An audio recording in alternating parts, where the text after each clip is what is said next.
मनुष्य जन्म लेता है और मरता है, जो जन्मा है वो मरेगा, ये सनातन सत्य है। पर इस जन्म और मृत्यु के बीच आता है कर्म। ये कर्म ही डिसाइड करता है कि मरने के बाद मनुष्य कहाँ जाएगा, स्वर्ग या नरक।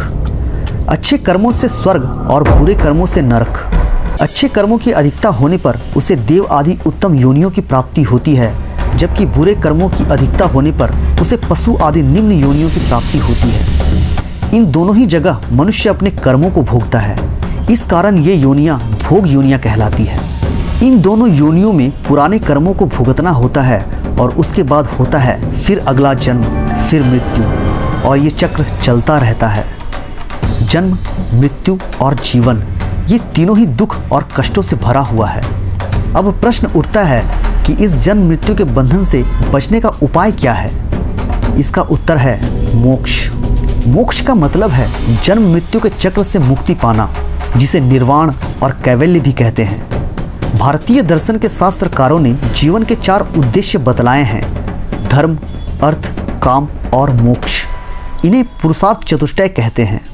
इन सब में मोक्ष ही मनुष्य का अंतिम लक्ष्य है। न्याय दर्शन के अनुसार दुख का आत्यंतिक नाश ही मुक्ति या मोक्ष कहलाता है। सांख्य मत के अनुसार तीनों प्रकार के तापों का समूल नाश ही मुक्ति या मोक्ष है।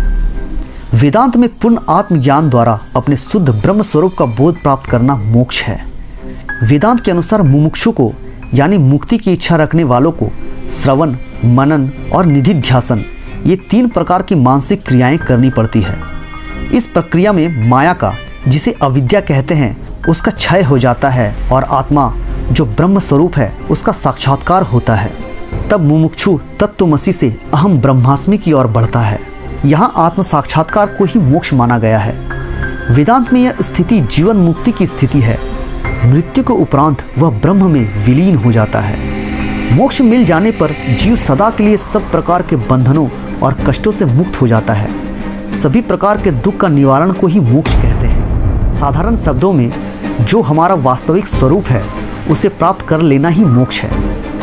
गीता में भगवान श्री कृष्ण कहते हैं, जो पुरुष मेरे शरण होकर जरा और मरण से छूटने के लिए यत्न करते हैं, वे पुरुष उस ब्रह्म को, संपूर्ण आध्यात्म को, संपूर्ण कर्म को जानते हैं। शास्त्रों में 5 प्रकार के मोक्षों का वर्णन है: सालोक्य, सामीप्य, सारूप्य, साष्टि और सायुज्य। सालोक्य, अपने इष्ट देव के लोक को प्राप्त करना ही सालोक्य है। शरीर छोड़ने के बाद भगवान के धाम में जाकर उनके लोक में निवास करने को सालोक्य मुक्ति कहते हैं। वात्सल्य भाव से जो भगवान की उपासना करते हैं उन्हें प्राप्त होती है। भगवान के रूप अनेक हैं, ऐसे ही लोक भी अनेक हैं। जैसे भगवान नारायण का वैकुंठ लोक, यह लोक नित्य है। यह महाप्रलय में भी नष्ट नहीं होता, ज्यों का त्यों बना रहता है। यहाँ भगवान अपने पार्षदों के साथ निवास करते हैं। इस लोक में सूर्य, चंद्र, अग्नि का प्रकाश नहीं होता, स्वयं भगवान ही यहाँ का प्रकाश है। यह पूरी तरह अप्राकृत्य है। यहाँ पहुंचकर जीव वापस जन्म मृत्यु के चक्कर में नहीं पड़ता। भगवान कहते हैं, वह अव्यक्त आयाम ही परम लक्ष्य है और वहाँ पहुँच जाने पर मनुष्य इस नश्वर संसार में कभी नहीं लौटता। वह मेरा परम धाम है। जहाँ भगवान कृष्ण रूप से विराजते हैं वह गोलोक है। श्री राम जी के धाम को साकेत कहते हैं। देवी भगवती के द्वीप को मणिद्वीप कहते हैं। शिव जी का कैलाश और इसी प्रकार भगवान के अन्य रूप अन्य लोकों में रहते हैं। भगवान के स्वरूप को प्राप्त करना ही सारूप्य है। सारूप्य मोक्ष में भक्त की शारीरिक विशेषताएं भगवान के समान ही होती है। केवल 2 या 3 लक्षण भगवान के दिव्य शरीर पर ही पाए जाते हैं, जैसे कि श्रीवत्स का चिन्ह इत्यादि।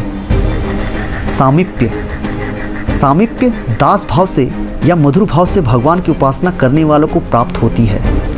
यह भगवान के लोक में भगवान के समीप उनके पार्षद होकर निवास करने को कहते हैं। शाष्टि, भगवान के ऐश्वर्य को प्राप्त करना शाष्टि है। शाष्टि मोक्ष में भक्त का ऐश्वर्य भगवान के ऐश्वर्य के बराबर होता है।